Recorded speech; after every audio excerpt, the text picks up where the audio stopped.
ځینې هغه احادیث چې مشهوره دي خو په حقیقت کې د رسول صلی الله علیه وسلم څخه ثابت نه دي. لومړی، صوت المرأة عورت، د ښځې اواز عورت دی. دا اصلاً حدیث نه دی.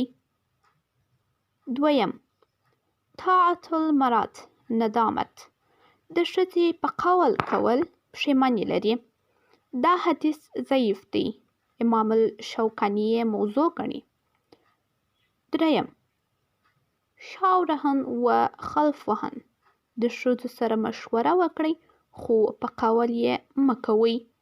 دا حدیث امام سخاوي ضعیف کړی. ځینې علما یې موضوع ګڼي. امام صوتي وایي دا حدیث باطل دی. څلورم، للمرأة ستران القبر والزوج، د ښځې ستر پرده یا کور دی یا خاوند. دا حدیث ابن الجوزي موضوع ګرځولی. امام حسمي وایي باطل دی. پنځم، النساء حبالة الشیطان، ښځې د شیطان رسۍ دي. امام سخاوي په مقاصد حسنت کې دا حدیث ضعیف کړی. شپږم، النساء مصابيح البيوت ولكن لا تعلموهن، ښځې د کور څراغانې دي لیکن دوی ته زده کړې مه ښایاست، علم ته یې مه پرېږدئ. دا حدیث باطل دی او درواغ دی.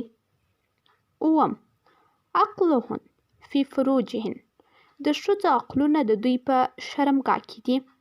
دا حدیث موضوع دی، هیڅ اصل نه لري.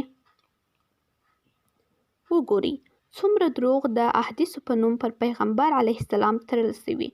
زموږ په ټولنه کې دا حدیث منشر دی. عوام یې حقیقت ګڼي او پر خپل ښځو باندې تر دغه عنوان لاندې ظلم کوي. یادونه: موضوع حدیث معنا پر رسول صلی الله علیه وسلم باندې تړل شوی درواغ، یعنی د ځانه یو چا جوړ کړی وي.